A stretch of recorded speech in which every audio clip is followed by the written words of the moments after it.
one of the things I do is custom playlists, and like I have them like fill out a form and tell me like, why do you want this playlist? What's your intention? And people will be honest and be like, hey, I'm going through this really difficult period in my life. Give me some songs to help me feel better.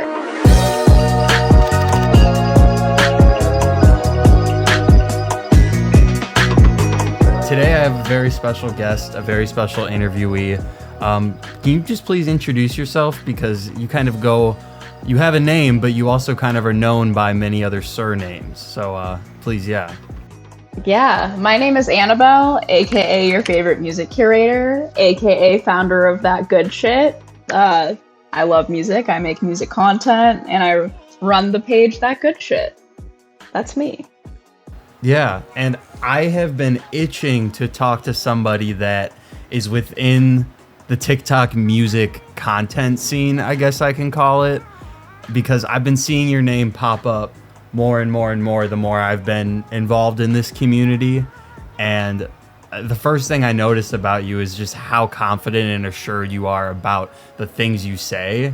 And to me, that's number one. Like when you're telling me that the type of guy that listens to Pierre Bourne is a little bit loud and crazy, but also kind of fun, I'm like, okay, yeah, I relate. Yeah, I see that.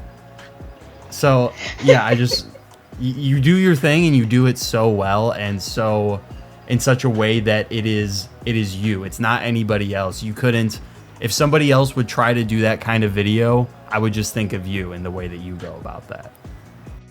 Wow, that's very nice of you to say. Thank you.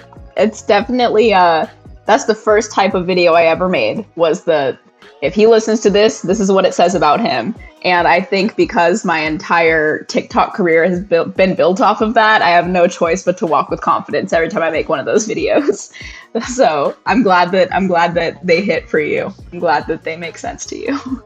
And they clearly just didn't just hit for me, they hit for a lot of other people. But what I think is interesting is you said that was the first TikTok that you made.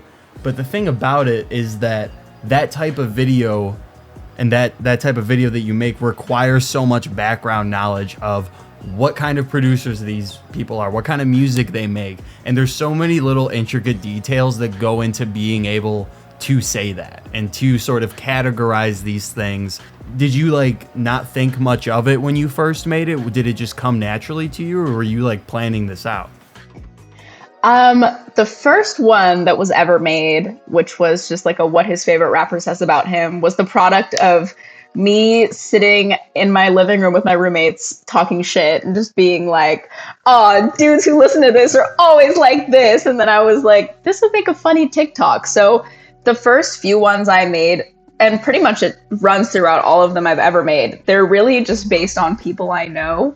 And kind of being able to think of what elements of this artist kind of coincide with the personality traits of this person I know who listens to this artist, and being able to kind of correlate that is how it kind of started out. But it all just started with me and my roommates talking shit in my living room one day, and that's how this all happened.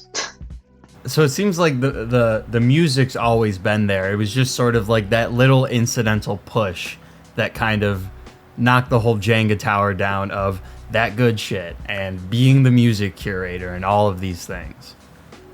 Yeah, I mean, retrospectively now, when I look back at it, I think that this was in the making for a really long time.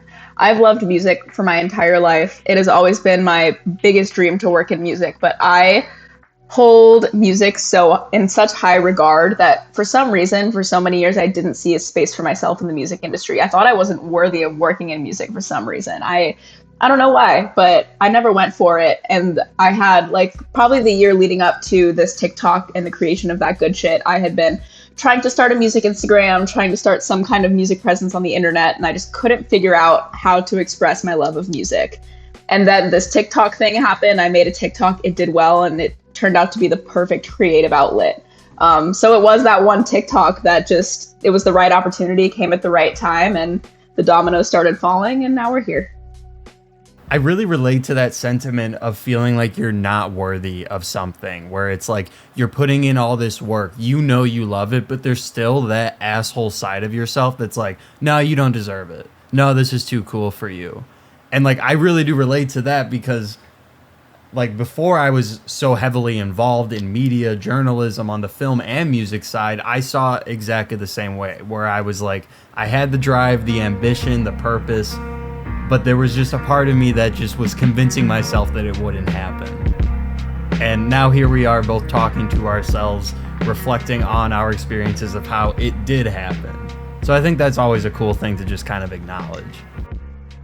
Yeah, it's crazy. And I think, as I've been in music for longer and kind of look back on how I used to view it and how I didn't see myself as worthy, I think that just might have been an indicator of like how much I truly loved it in a weird way. I don't know why it has to include like you not feeling worthy of being a part of it yourself, but I think you just see like the depth of how important it is. So that might be a part of it. I don't know. I still feel that way. I battle with imposter syndrome all the time. I'm like, I do not deserve to be here right now. Like, why do y'all trust me? Like, I don't know, Yeah, I know, like, I'm just like reflecting now, not even just like an interview sense, but just like yeah, I couldn't like pin a needle on like what the feeling was, and imposter syndrome is that. Like in college, I was like interviewing these film stars that I've been watching since I was a kid. I'm like, why do I deserve this? And like, I get support. I get like people being like, you're doing a good job, and there's still, it's just such like a hump to surpass that when you finally do, there will still be just like trickles of like, maybe it's not happening, maybe it's not. But yeah, you've just articulated that really, really well. It made me reflect on it. So yeah, thank you for that. I mean, it's something that I think a lot of people doing what we do deal with and don't talk about. But imposter syndrome is super real. And so I think it's important to talk about it. And I talk with all my other like content creative friends about it. And we just need to let each other know that we're worthy. Kind of going with that and sort of the passion to do it. Your passion for music is incredibly infectious, and it breathes through the screen of like not even what you're saying, but how you're saying it and how you are conducting yourself, of like, you really love this shit and there is no question about it. But in that same on that same coin, it's like on the independent and corporate side, it seems like you're just like running shit. Like I saw an ad the other day with you in it on TikTok where it's like you made an ad and like, ooh, you are made for that. It came across so naturally, and you seem to be navigating both of these spaces with just such nuance. It's like it feels like you've been doing it for so long. And there's so much that goes into what you do specifically. Of you're creative in a space with so many different opinions, trends, songs, artists, and just like a fluster of stuff that might sound the same. But when you're a curator, you're the person that can really pick out what's special, what's up next, what fits this vibe that I am trying to curate for this specific person or for that specific playlist. So in a way, you're kind of a music critic, whether you like that term or not, because you curate the playlist, the vibe, the cadence, the sequencing, and all of that. And so on that, I'm curious how you approach curating a playlist, being somebody that has so much nuance on just the different sides of it all. Like, where do you start? Gosh, it really depends on the playlist and how I'm feeling, but kind of how I've always navigated the way I curate is through feeling and through just like the energetic feel of a song. I'm not really that trained in music theory or like production. Like I don't really know much of the technicalities of the music itself and how it's made, which allows me to have this perspective of I'm just really in tune with how a song makes me feel, regardless of the genre or anything like that. The way I curate is normally I will have the playlist topic on my mind, or I'll listen to a song and I'll think, oh, I'm feeling this feeling inside of me. And I think I can think of a couple other songs that have made me feel this way. Let's put it in a playlist. And so I will take the topic or the feeling or whatever I'm trying to encapsulate in the playlist, and I'll just try to like sit in that feeling, and immediately off the top of my head, I'll think about what other songs have made me feel this way or kind of fit in this category of emotion. And then I'll start to reach out and like kind of network through the core few songs that I have and think, okay, what are some similar artists? What other artists are featured on this album? What producers worked on this song that could also contribute to this vibe? And I kind of branch out from there. But yeah, my curation is very strongly just based on feeling and emotion. It's definitely, it's a unique way to do it, I think. And I think that's why people gravitate towards the way I do it, because it's not very analytical. It's like very emotional. That's number one, because, playlists relatively are a kind of new thing. But immediately when they hit the game, when they hit Spotify, Apple Music, they became corporatized right away. There are algorithmically curated playlists for you by Spotify, by Apple Music. And having somebody in that space physically doing it is so different. And I think people really resonate with that fact. Do you think that's sort of a factor within it all, and that like you are actually putting your emotion and your effort and time into this rather than it just being some algorithmic creation? Yeah, I think people absolutely resonate with it. I mean, like, would you rather get song recommendations from a Spotify radio where it's gonna give I can click on a song on Spotify and I can guess what it's gonna put on the radio. It's gonna put, if it's any hip hop song, it's gonna put E. coli by Earl Sweatshirt like at the top of the radio. Like, I know it's gonna do that. We all know how that works. But then it's different. Like, if you were to text your best friend and say, "Hey, I'm feeling this way. Do you have a song recommendation?"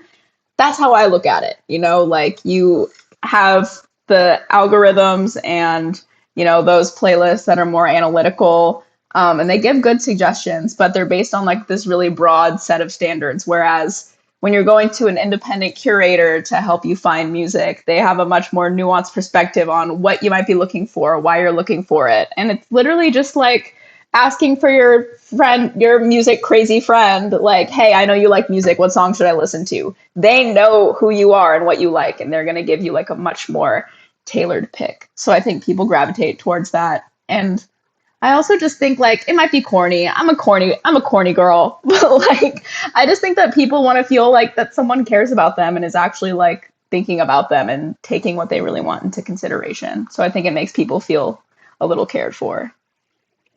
I agree 100%. There is sort of a nurturing aspect to it. I haven't thought about it that way. I think that's really special. Yeah. I mean, people like, one of the things I do is custom playlists, and like so many people will get them and just say, be honest. And I have them like fill out a form and tell me like, why do you want this playlist? What's your intention? And people will be honest and be like, "Hey, I'm going through this really difficult period in my life. Give me some songs to help me feel better." And like, people will be vulnerable and be honest. And a lot of people do just want comfort through music. It helps them get through breakups, and it helps them get through difficult life situations. So I try to look at it as like a nurturing thing, helping give some form of healing to people when they need it. Wow, that's really beautiful, honestly. I didn't even think about it that way. And so being the person behind all of this, this is something I found really interesting, because sometimes, like when I'm doing like a Media Mayhem review, I'm always pretty honest about like I'm like, why would I even do it if I'm not pouring my opinions into it? But for playlisting, sometimes it's like a song that you really, really like might not be somebody else's cup of tea. And those sort of subjective preferences are obviously part of the course when it comes to music. But as a curator, I feel like it's a little bit different. So how do you navigate sort of those spaces around like objectivity and subjectivity of like, you obviously, people go to you because you're subjective, but there is sort of a certain standard of like, don't pick shitty music. You know what I mean? It's a fine line. It's a very fine line. I find that it does kind of vary with what type of playlist I'm curating. If I'm curating, for example, That Good Shit public playlist, it's going to go up on our Spotify. A couple hundred people might like it. I might take some more risks there because I'm putting it out there, and if people don't like it, whatever. I try to be really honest with my curation. If I'm going to take a risk, I'm just going to do it, because that's how you present your most authentic music taste and the nuances that, other curators don't present. You got to take risks in that sense. But when I'm doing something like a custom curated playlist where it's more personal, you spent money on it, I've basically been hired to do this for you. That's why I have this custom playlist form that people fill out. I'll ask like, how adventurous are you trying to be? What are you trying to get into? And who do you listen to? And that will give me some kind of more guidelines about like, okay, this person wants to discover something new. I'm going to take a risk and throw this song way out of left field in there. They might hate it, they might like it, but they said they wanted to discover. So that's what we're going to do. And if they're more clear about what they want, then maybe I'll be a little more careful with it. It also depends on like, if it's a genre I'm really familiar with, I'll take more risks because I know I'm a little more informed about what I'm putting on the playlist. But if someone asks for like a country playlist, I'm playing it so safe because I don't know what I'm doing.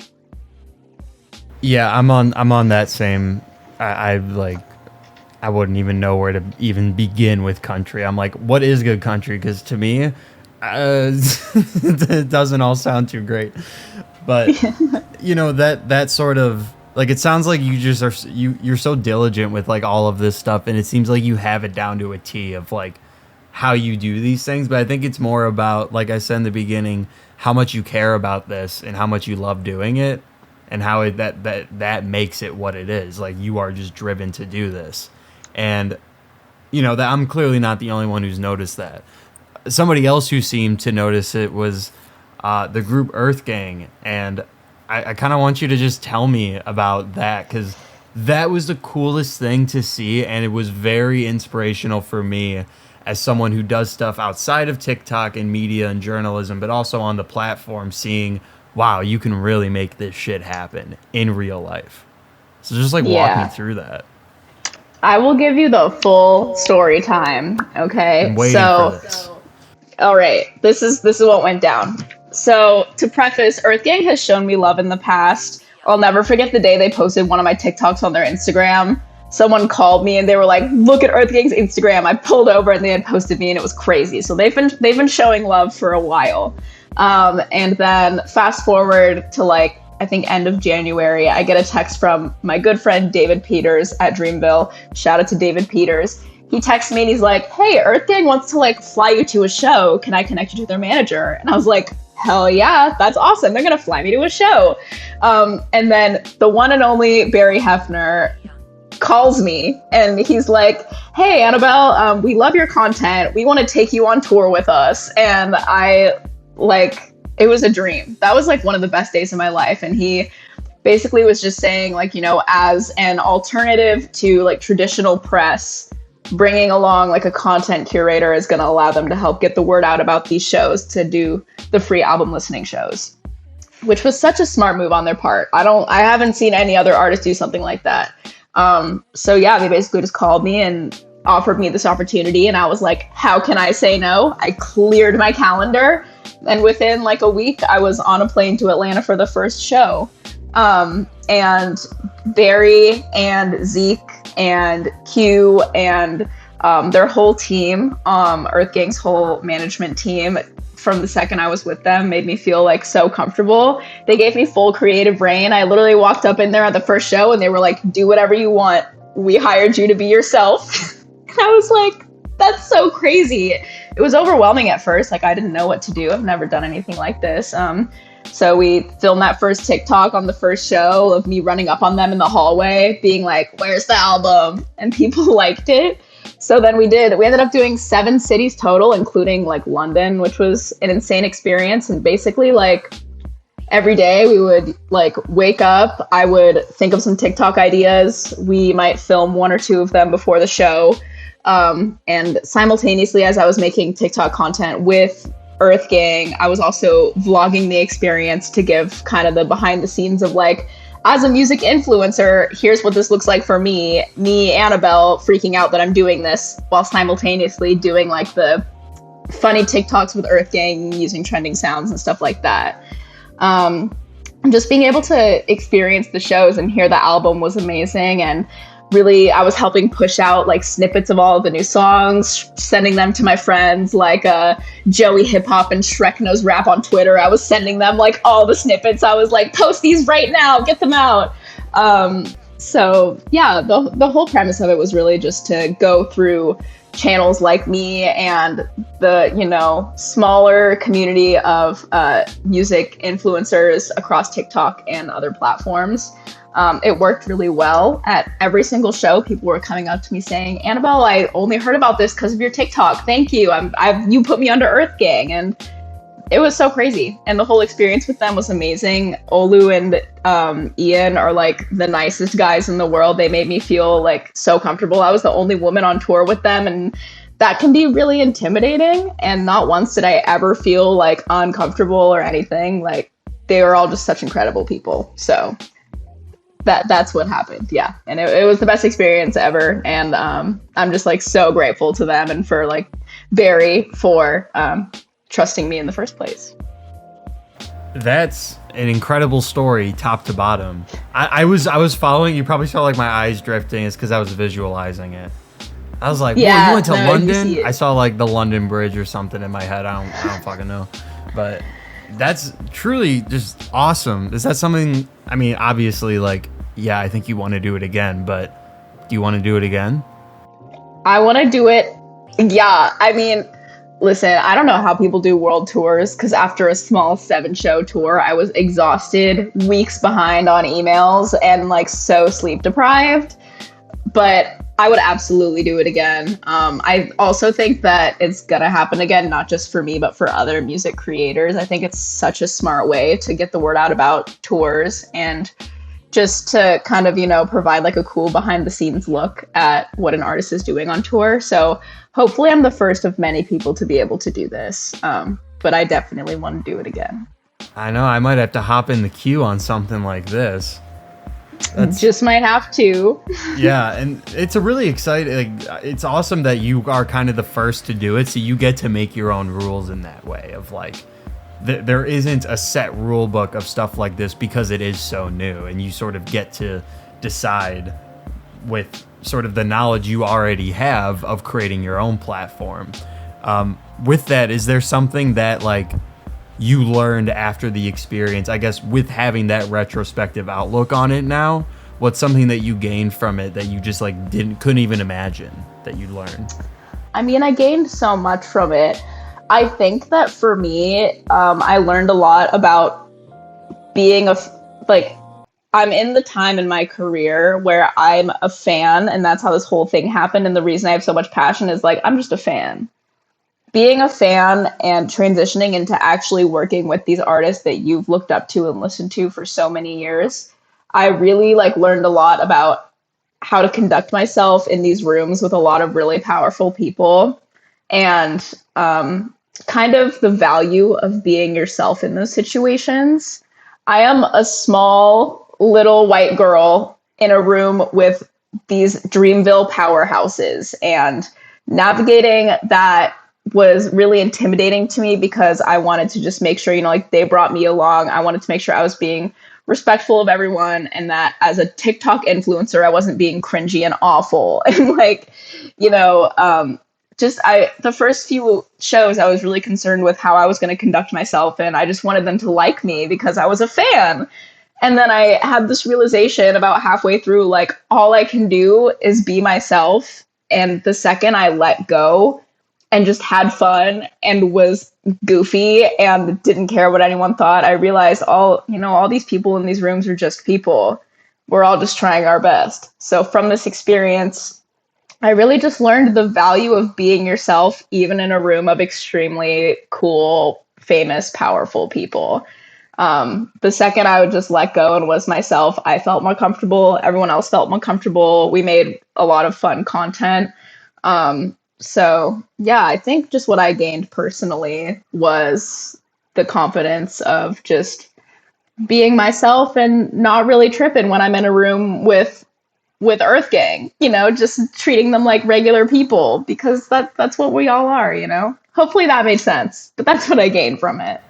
No, again, like something you said earlier, it made a lot of sense to me. Like I resonated with that. Like early on in my journalistic career, like I was kind of thrown into the circle of like interviewing these really powerful people on behalf of like Warner Brothers, Universal. Like I was just like, I felt like I was in so over my head, but like I realized at a certain point, I was like, oh, they picked me for this because I'm good and confident. And I like I loved doing it so much that I would mask that anxiety with like preparation and just like showing how much I love to be there. And like everything, it's a hurdle that we have to like overcome. But when you finally hit that point of realization of like, there isn't much I can do other than what I'm already doing, so I may as well not worry about it so much, that it becomes fun.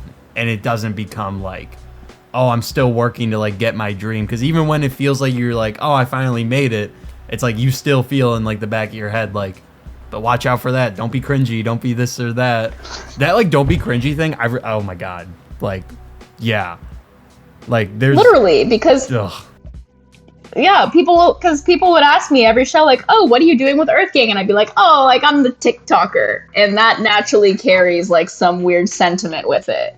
But again, once I was just, like, myself, and also when people saw the content we were making, like, they got it. So just moving with confidence, putting my head up high, being like, yes, I'm the resident TikToker.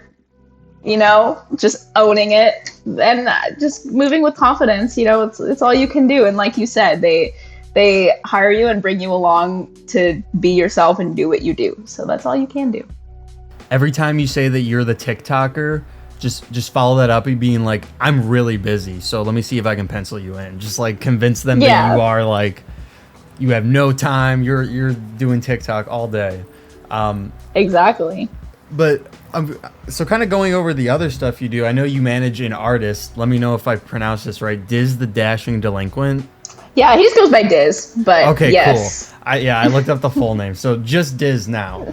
And so you have that. Yes. You have that good shit. You have your own personal page. You have the stuff you're doing with EarthGang, all these connections you're building.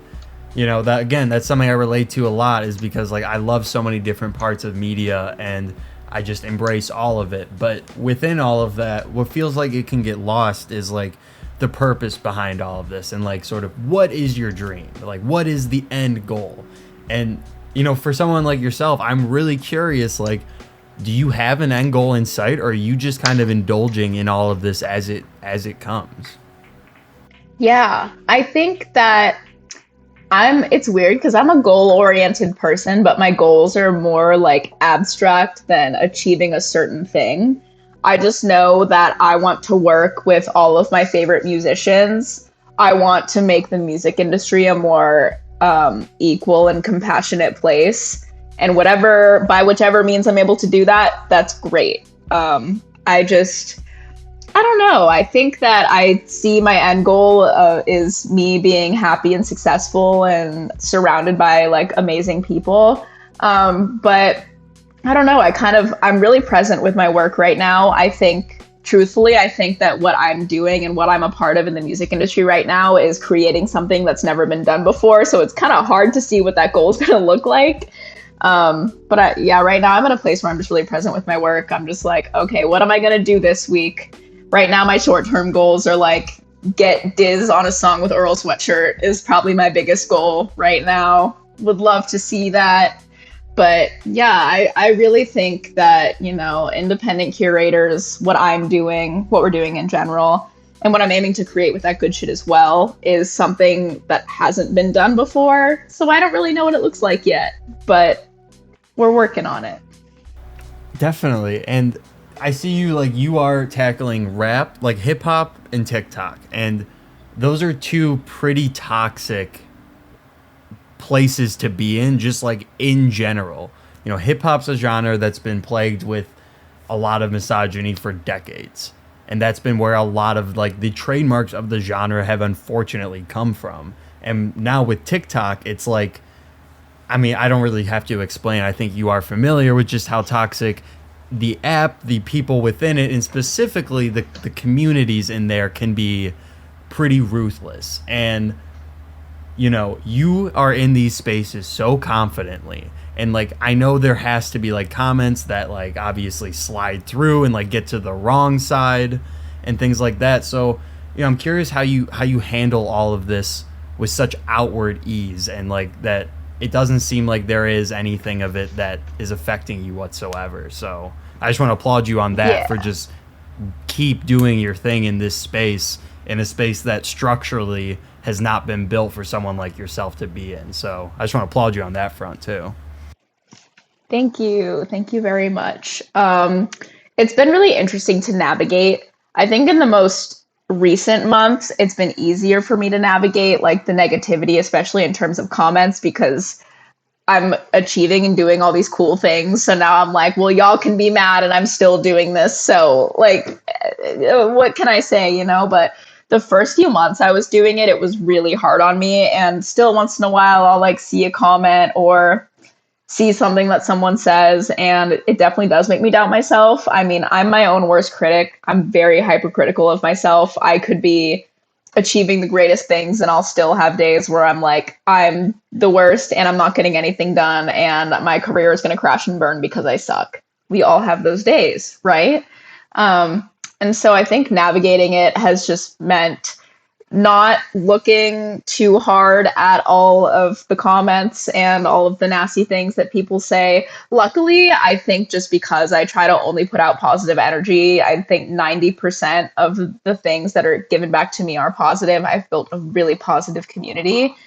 So I'm just lucky in that sense. But I don't know. I think people who know me know that I'm an overwhelmingly positive person. I just automatically filter out negativity. So if there's a bad comment, I just pay it no mind and I move forward. I reach out to my friends and family when I'm feeling down. I have a really great support system. I really try to prioritize my like physical health. I exercise and I eat healthy. That's important.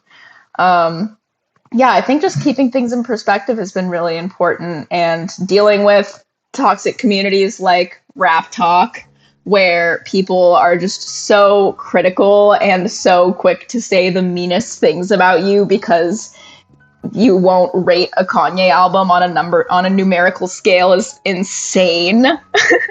But I just look at it in the grand scheme of things. Like, I just really love what I'm doing, and I think I'm doing a pretty good job. And so if people are mad about it, they can be mad about it. At least they're engaged, you know? At least they're getting your numbers. That's how I look at it. Yeah, exactly. Run up my comment numbers with those terrible things you have to say. Go ahead. I get like, I get a lot of hate too in my comment section. So I definitely like, and it, like, I know you said that you're like, I put out a lot of positive energy. I try to, but like, I have a lot of like satire and wit in me, and like, I purposely be an asshole about things sometimes. I was being like, this Kanye video, yo, it sucks ass. It's really bad. And I'm not going to sit here and baby fucking spoon feed it to you that it's good, because it's not. I was like, I know that you get that. And also fuck numbers. Yeah. I don't do that either. Listen to me speak. Yeah. No, exactly.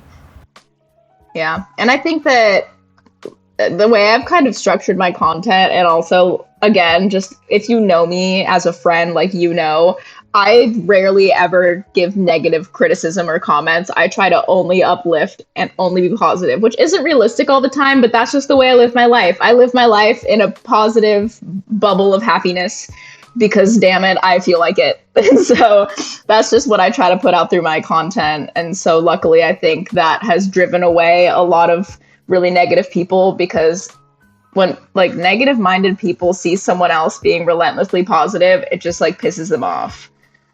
So it is what it is. But yeah, I'm very lucky to be surrounded by a lot of very positive people, and I'm trying to just give that back out into the world. Well, the one thing is for sure is that we are all lucky that you are carrying that positivity into the space, a genre, a TikTok community that very much needs it. And from what I can tell right now, you're not going anywhere anytime soon. No way. You couldn't get rid of me if you tried. I'm here to stay. Sorry about it.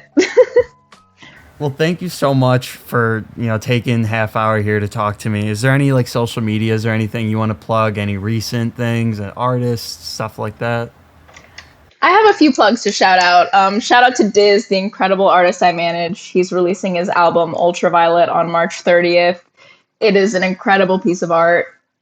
So shout out to DiZ. And just in general, like, I've gotten this far because I've been supported by so many incredible people. Some of the first people to support me were like my girl Maria, I don't know how to say her name, Maria and Arangio at Columbia Records, one of the first supporters of my TikTok, my boy Ryan Stanton with Teardrop Records, and my boy like Green Tea Studios. They've been a big supporter of me.